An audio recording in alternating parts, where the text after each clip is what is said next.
Assalamualaikum warahmatullahi wabarakatuh. Ketemu lagi dengan kami untuk belajar teknik dasar otomotif ya. Untuk kali ini kita akan belajar tentang motor diesel ya. Apa sih itu motor diesel? Motor bakar diesel, biasa disebut juga dengan mesin diesel, itu adalah motor bakar pembakaran dalam yang menggunakan panas kompresi untuk menciptakan penyalaan dan pembakaran bahan bakar yang telah diinjeksikan ke dalam ruang bakar. Mesin ini tidak menggunakan busi seperti mesin bensin atau mesin gas ya. Oke, itu penjelasan dari motor bakar diesel ya, atau mesin diesel. Terus jenis-jenis mesin diesel ya. Yang pertama ada indirect injection diesel ya.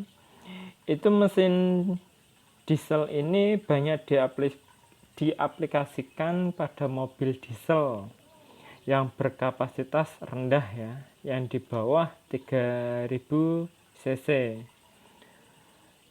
Seperti pada SUV, mobil niaga, sedan, dan truk kecil ya. Ciri mesin diesel indirect injection, ada ruang bakar yang berjumlah 2 buah ya.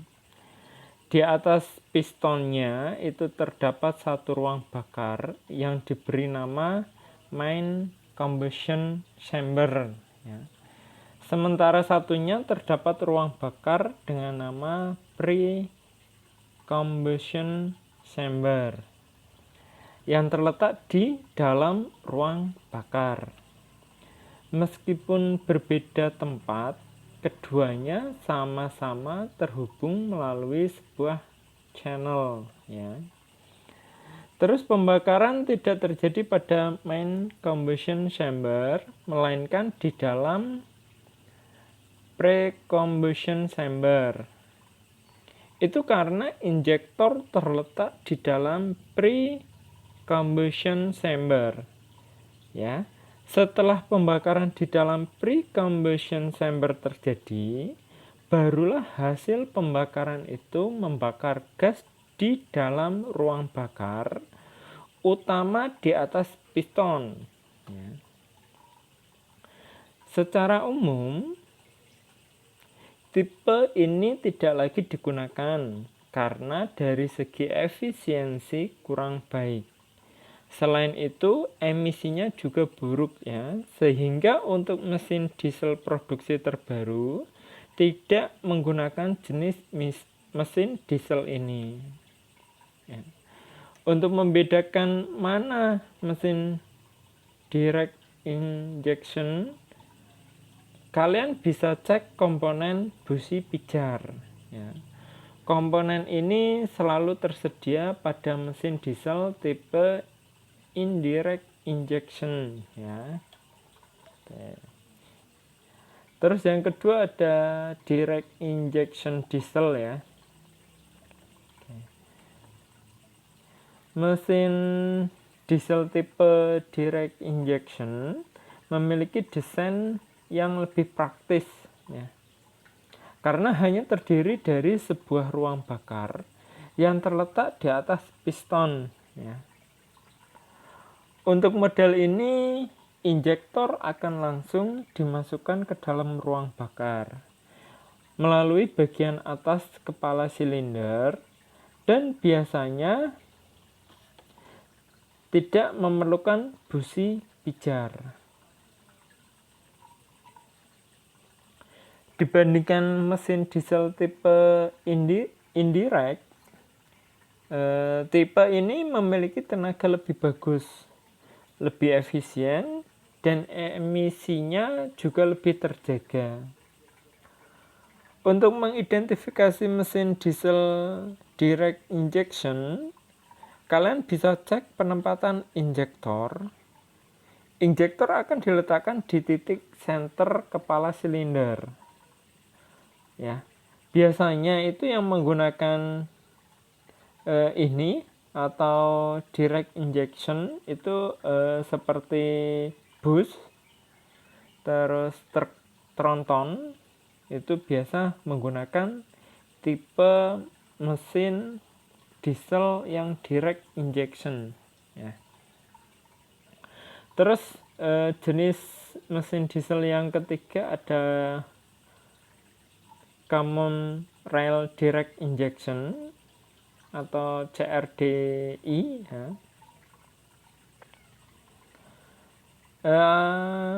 Apabila kalian terasa asing ya untuk common rail direct injection, itu kalian pernah nggak melihat label atau di pada mobil-mobil terbaru itu biasa menggunakan mesin berbahan bakar solar, yang berbahan bakar solar ya. Ya, itu adalah yang terbaru itu biasa menggunakan common rail direct injection ya. Lah, tapi di sini berbeda dengan dua tipe di atas ya. CRDI atau common rail direct injection ini sudah menggunakan teknologi berbasis komputer untuk menentukan volume solar yang keluar dari injektor, sehingga bisa dibilang mirip sistem EFI ya. Mesin ini umumnya menggunakan satu buah ruang bakar dengan injektor yang terletak vertikal di atas piston, namun juga dilengkapi busi pijar. Kalian bisa mengidentifikasi jenis mesin ini pada komponen full railnya. Full rail itu pipa besi yang terhubung ke semua injektor. Biasanya pipa ini terletak di dekat injektor. Ya.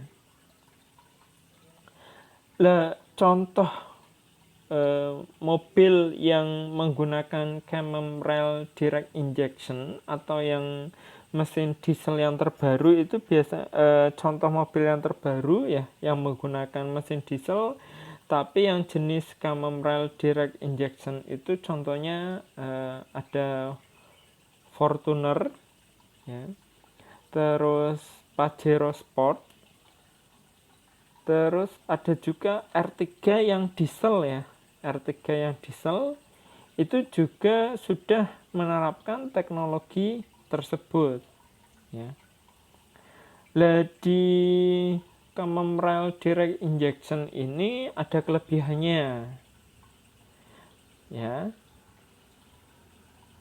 Lah kelebihannya ada pada hampir semua lini ya.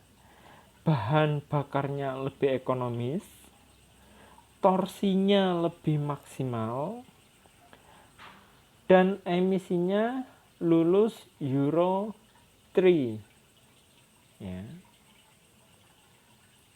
Itu sedikit ya contoh mengenai 3 jenis mesin diesel yang banyak digunakan pada mobil ya. Oke, jenis ini. Terus komponen sendiri, komponen yang ada pada mesin diesel itu ada beberapa komponen, ada 8 komponen ya. Yang pertama itu ada silinder block assemble ya. Yang pertama ada silinder block assemble atau biasa kita sebut block silinder. Itu adalah komponen utama motor bakar baik 2 tak maupun 4 tak ya.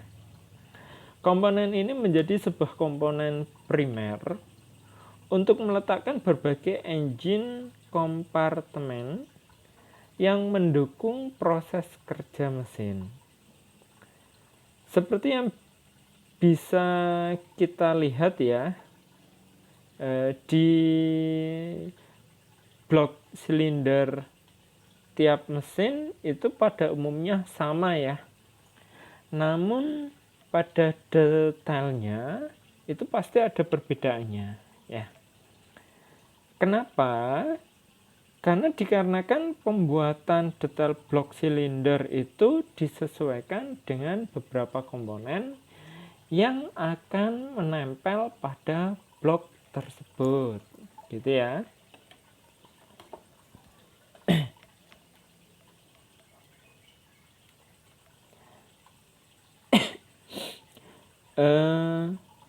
Silinder blok tersebut itu biasa terbuat dari besi yang memiliki tingkat presisi yang tinggi ya.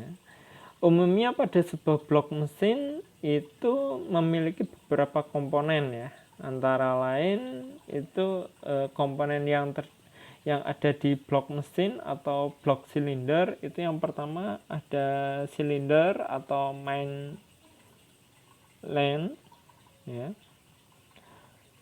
silindernya ya. Komponen ini akan berfungsi sebagai tempat naik turun piston ya. Komponen yang terbuat dari paduan besi dan aluminium ini dipres ya ke dalam blok mesin sehingga akan sulit untuk terlepas ya. Terus yang kedua adalah water jacket ya, ada water jacket. Itu adalah sebuah selubung air pendingin yang terletak di dalam blok mesin ya.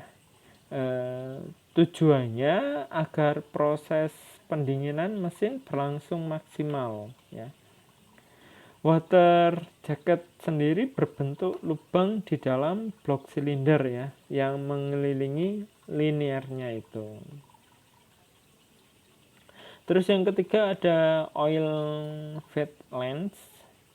Oil fat lens itu lubang oli pada blok silinder itu yang memiliki fungsi untuk menciptakan jalur oli mesin dari kepada silinder menuju crankcase ya, atau lubang ini akan mendukung proses sirkulasi oli mesin ke seluruh bagian mesin diesel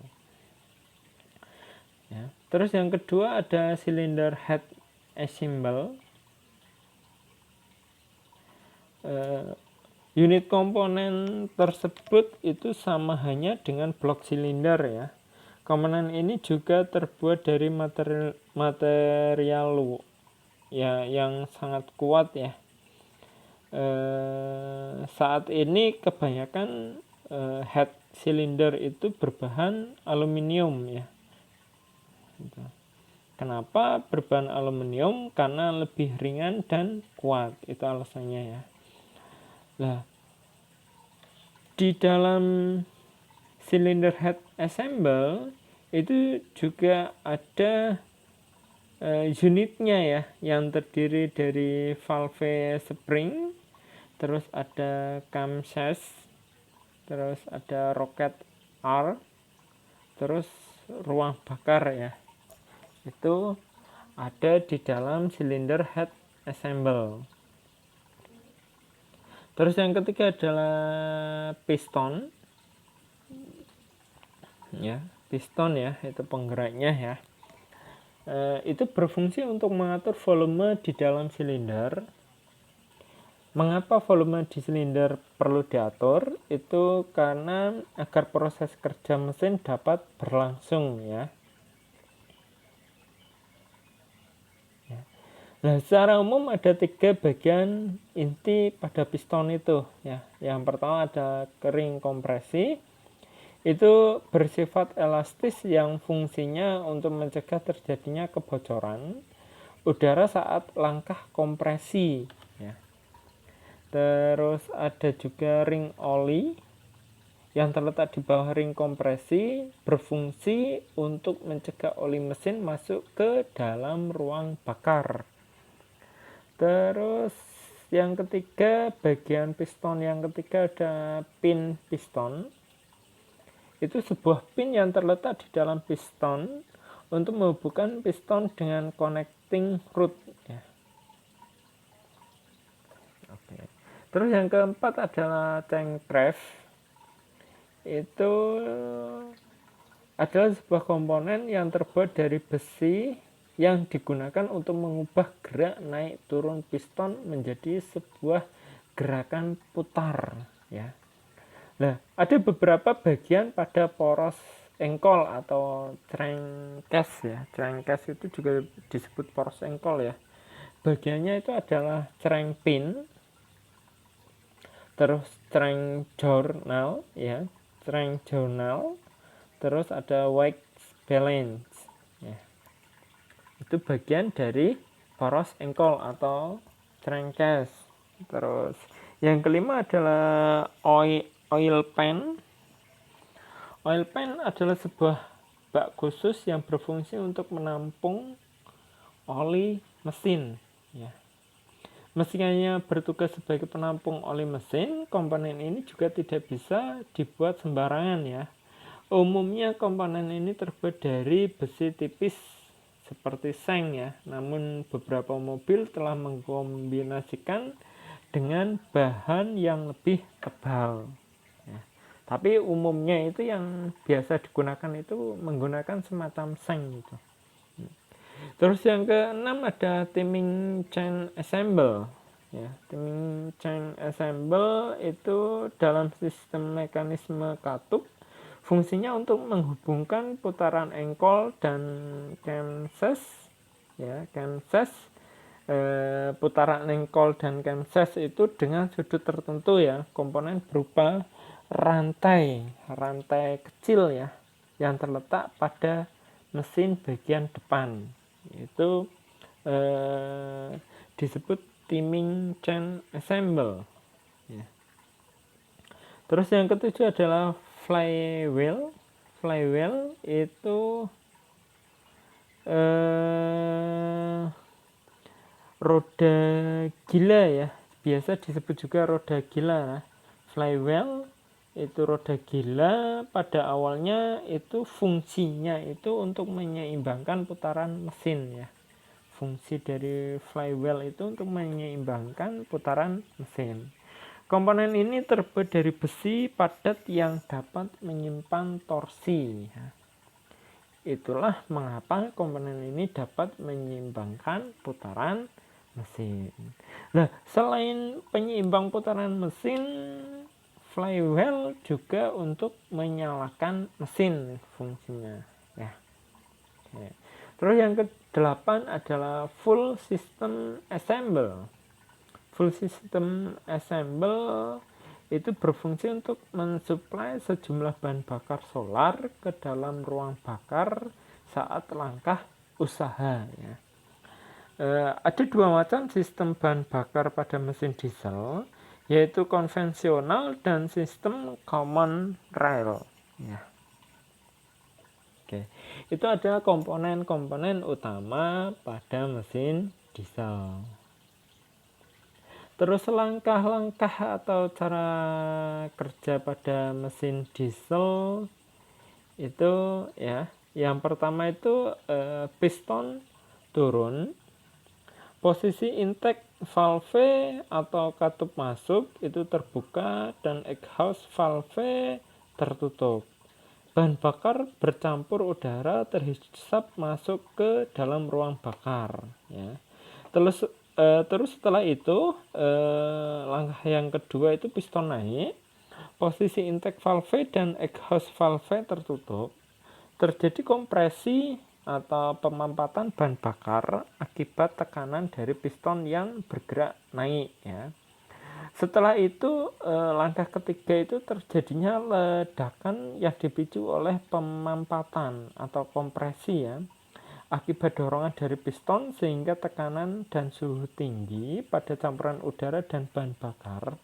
Posisi intake valve dan exhaust valve tertutup, ledakan menghasilkan tenaga dan mendorong piston ke bawah sehingga menggerakkan crankshaft seperti ayunan sepeda. Terus langkah keempat, itu piston naik lagi, posisi intake valve tertutup dan exhaust valve terbuka. Dorongan dari naiknya piston itu membuat gas buang hasil dari pembakaran terdorong keluar melalui exhaust valve. Ya. Terus langkah terakhir kelima, itu proses berulang ya, dari langkah 1 hingga 4 dan seterusnya berulang kali. Itu adalah langkah kerja dari mesin diesel ya, atau engine diesel.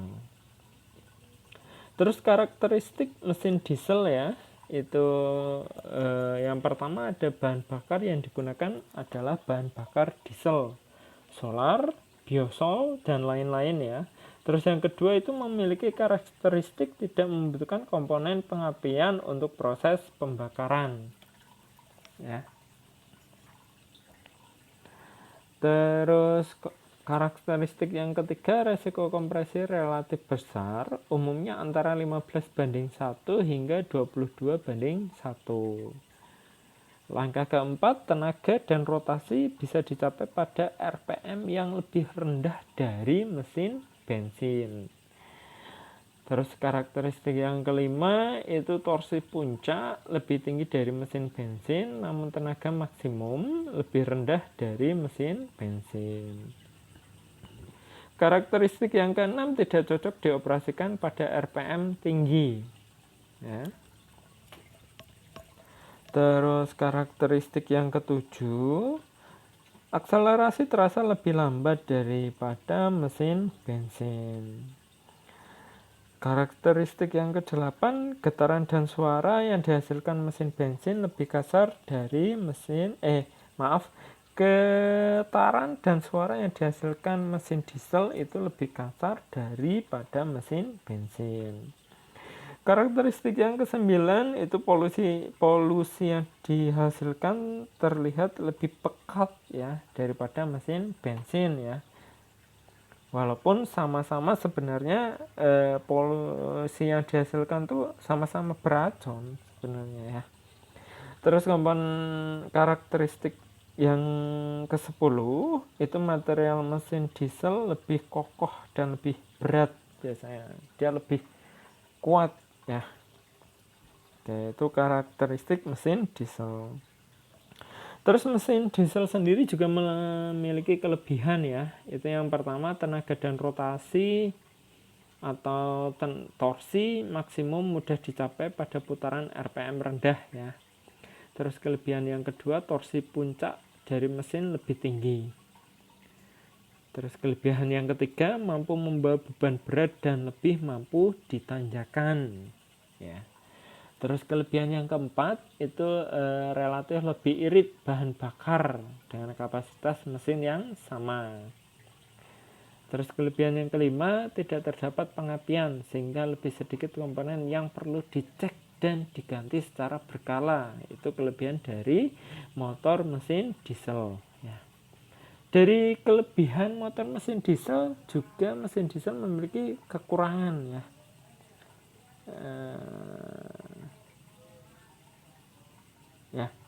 Kekurangannya itu getaran dan suara mesin terasa lebih kasar ya. Maaf, ini kekurangan ya. Terus akselerasi, kekurangannya ya, kekurangan dari mesin diesel itu pertama, getaran dan suara mesin terasa lebih kasar. Terus yang kekurangan yang kedua itu akselerasi terasa lebih lambat ya. Terus kekurangan yang ketiga dari mesin diesel itu tenaga atau power maksimum lebih rendah ya. Terus kekurangan yang keempat itu tidak cocok untuk dioperasikan pada putaran atau RPM tinggi. Itu kekurangan dari mesin diesel ya. Oke, itu penjelasan yang bisa saya sampaikan untuk mesin diesel kali ini ya. Oke, kalian boleh mencari referensi lain ya selain dari penjelasan saya ini ya. Jadi lebih banyak referensi itu bisa membuat kita jauh lebih memahami tentang mesin diesel, itu kuncinya ya. Oke, terima kasih. Tetap semangat. Wassalamualaikum warahmatullahi wabarakatuh.